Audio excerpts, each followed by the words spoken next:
Assalamualaikum warahmatullahi wabarakatuh. Perkenalkan, nama saya Nova HP, NIM 1914 080003. Baik, saya dari kelas Tadris IPA Fisika A dengan mata kuliah Biofisika. Pada kesempatan ini saya akan menjelaskan tentang fluida dalam sistem biologi. Untuk materi pokoknya, yang pertama, pengertian fluida pada konsep tekanan. Yang kedua, kerja jantung. Yang ketiga, prinsip fluida pada aliran darah manusia. Yang keempat, kerja pernapasan pada paru-paru. Yang kelima, prinsip fluida pada paru-paru manusia. Yang keenam, contoh penerapan prinsip fluida pada alat kesehatan. Yang ketujuh, prinsip fluida pada burung. Yang kedelapan, kontinuitas pada ikan sumpit. Yang kesembilan, fluida peristiwa fotosintesis pada tumbuhan. Dan yang kesepuluh, konsep fisika pada proses naiknya air sampai ke daun. Kita masuk pada materi yang pertama, yaitu tentang fluida dan konsep tekanan. Apa sih itu fluida? Nah, fluida ini adalah segala jenis zat yang dapat mengalir dalam wujud gas maupun cairan. Berdasarkan pergerakannya, fluida ini dibedakan menjadi dua, yaitu fluida statik dan fluida dinamik. Fluida ini merupakan subhimpunan dari fase benda, termasuk benda cair, benda gas, plasma, ataupun benda padat. Fluida memiliki sifat tidak menolak terhadap perubahan bentuk dan kemampuan untuk mengalir. Sifat-sifat fluida ada 5. Yang pertama, massa jenis. Yang kedua, volume. Yang ketiga, berat jenis. Yang keempat, gravitasi. Dan yang kelima, kekentalan. Nah, selanjutnya konsep tekanan. Tekanan yang berlaku pada zat cair ini adalah tekanan hidrostatik, yang mana tekanan yang berlaku pada zat cair ini dipengaruhi oleh kedalamannya. Hal tersebut kita contohkan adalah tekanan hidrostatik ini dapat dirasakan oleh perenang atau penyelam yang merasakan adanya tekanan pada seluruh badannya, karena fluida ini memberikan tekanan ke segala arah. Adapun hukum pokok tentang hidrostatika ini adalah P sama dengan U dikali G dikali H. Yang kedua, ada kerja jantung. Nah, proses sirkulasi darah manusia terjadi karena adanya kontraksi otot jantung, yang mana selama proses berlangsung, jantung ini akan mengerjakan kerja sebesar W atau usaha, dan darah mengalir melalui sirkulasi sistematik dengan tekanan puncak sekitar 120 mmHg atau setara 16 kPa dari setiap siklus jantung.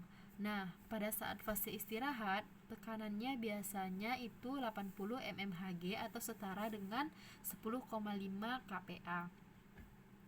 Karena jantung juga melakukan kerja, jantung juga dikatakan mempunyai daya, yang mana daya merupakan laju pemakaian energi oleh jantung yang sebanding dengan volume darah yang dipompa tiap waktu pada tekanan konstan. Materi yang ketiga, prinsip fluida pada aliran darah manusia. Prinsip kerja pada aliran darah manusia terbagi menjadi dua. Yang pertama, aliran darah sebagai fluida statis. Fluida diartikan sebagai suatu zat yang mengalir. Keadaan bahan dapat digolongkan menjadi zat padat atau fluida. Fluida dapat mencakup zat cair dan gas karena dapat mengalir dari satu tempat ke tempat yang lainnya, sehingga fluida ini tidak dapat mempertahankan bentuknya. Yang kedua, aliran darah sebagai fluida dinamis. Pada fluida dinamis, fluida ini ditinjau ketika sedang bergerak, yang mana hukum yang berlaku adalah hukum persamaan Bernoulli, yang mana hukum persamaan Bernoulli ini merupakan persamaan dasar dalam hidrodinamika untuk menjelaskan fenomena fisis yang berhubungan dengan aliran fluida. Nah, dapat dituliskan persamaan Bernoulli ini P tambah rho GH, itu rho ya kawan-kawan, ditambah 1/2 rho V kuadrat sama dengan konstan. Nah, ini adalah rumus persamaan Bernoulli. Selain itu, Ada beberapa faktor yang mempengaruhi viskositas darah atau kekentalan darah. Yang pertama, volume hematrokit, yang kedua kadar protein plasma pada darah, yang ketiga suhu tubuh, yang keempat kecepatan aliran darah, yang kelima bila diameter pembuluh darah kurang dari 1,5 mm maka viskositasnya darah akan juga turun gitu. Yang keempat kerja pernafasan paru-paru. Nah, di sini kita akan melihat bagaimana cara sistem pernafasan. Yang pertama, menarik nafas. Saat menarik nafas, maka paru-paru akan mengembang dan terisi oleh udara. Selanjutnya, udara yang masuk melalui hidung ini ada penyaringan partikel-partikel kecil yang menuju trakea. Selanjutnya, prosesnya adalah dari trakea masuk ke paru-paru yang melewati cabang bronkus dan bronkiolus. Setelah sampai di alveolus, maka akan terjadi pertukaran udara. Nah, ketika oksigen masuk ke dalam kapiler menuju jantung untuk disebarkan ke seluruh tubuh, karbon dioksida masuk dari kapiler menuju rongga paru-paru. Selanjutnya, setelah pertukaran oksigen, otot diafragma dan tulang rusuk kembali rileks dan rongga dada kembali seperti semulanya. Nah, materi selanjutnya prinsip fluida pada paru-paru manusia. Prinsip fluida pada paru-paru manusia, mana di dalam paru-paru ini terjadi pertukaran gas antara udara pernapasan di dalam alveoli dengan darah di pembuluh kapiler alveoli. Pertukaran gas ini terjadi sesuai dengan hukum Fichte yang memperhitungkan kecepatan perpindahan gas dari suatu medium ke medium lainnya. Maka dapat kita rumuskan V gas sama dengan SA dikali D dikali P1 dikurang P2 per T. Bisa kawan-kawan lihat rumusnya ini. Nah, materi selanjutnya contoh-contoh penerapan prinsip fluida pada alat kesehatan. Contohnya yang pertama stetoskop, yang mana stetoskop ini merupakan alat medis yang menggunakan teori fluida dalam pemanfaatannya. Teori ini berkaitan dengan teori tekanan zat fluida yang dikenal dengan hukum Pascal. Contoh yang kedua adalah Spic manometer, yang mana Spic manometer ini prinsip yang bekerja sesuai dengan fenomena fisika fluida yang terdiri atas manometer air raksa, pressure chute, dan stetoskop. Yang ketujuh, materi tentang penerapan prinsip fluida pada burung. Prinsip-prinsip penting mengenai hubungan antara tekanan fluida dengan kecepatan aliran fluida, yakni kecepatan semakin tinggi, kecepatan aliran fluida tekanannya akan semakin rendah. Sebaliknya, semakin rendah kecepatan aliran fluida, maka tekanannya akan semakin tinggi. Apa hubungannya dengan burung? Kawan-kawan tahu? Nah, ini kita bahas. Bentuk sayap burung didesain sedemikian rupa oleh Sang Pencipta, Allah Subhanahu wa taala, agar bisa mengambil keuntungan dari prinsip tersebut.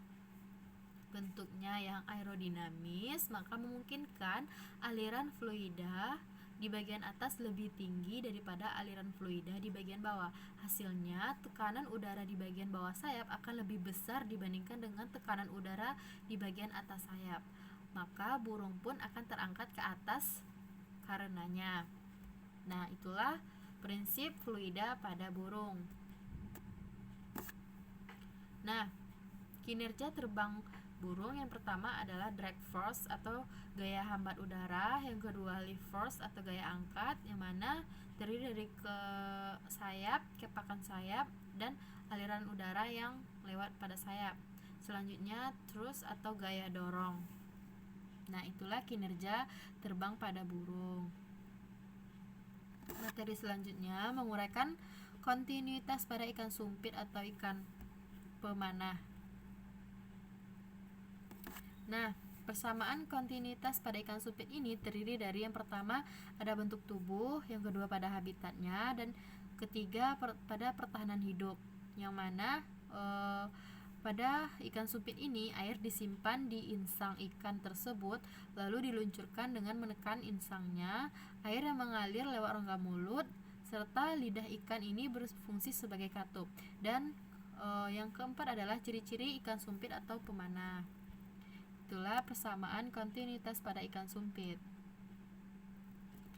Yang kesembilan, menguraikan peran fluida pada peristiwa fotosintesis pada tumbuhan.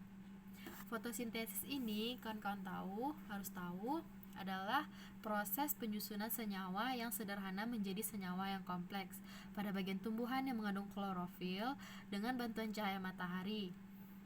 Perubahan molekul yang tadinya lebih sederhana, 6 molekul karbon dioksida yaitu CO2 dan 6 molekul air atau H2O menjadi senyawa yang kompleks yaitu glukosa atau C6H12O6 sehingga berubahnya bentuk senyawa tersebut terjadi dalam serangkaian proses yang sangat kompleks, yaitu yang pertama melalui reaksi terang.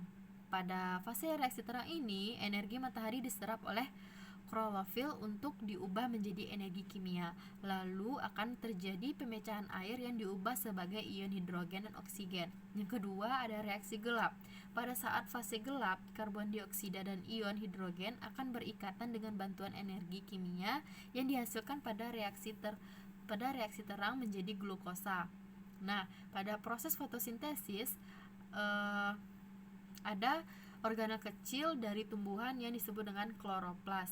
Nah, berkat kloroplas inilah makhluk hidup sekecil alga biru pun dapat melakukan fotosintesis tadi. Yang ke-10, konsep fisika pada proses naiknya air sampai ke daun. Konsep fisika pada proses naiknya air sampai ke daun, yang pertama adalah air akar sampai daun, yang kedua daya kapilaritas batang, dan yang ketiga adalah daya hisap daun. Nah, itulah materi yang bisa saya jelaskan. Mohon maaf apabila ada kesalahannya. Terima kasih. Wassalamualaikum warahmatullahi wabarakatuh. Semoga bermanfaat, kawan-kawan.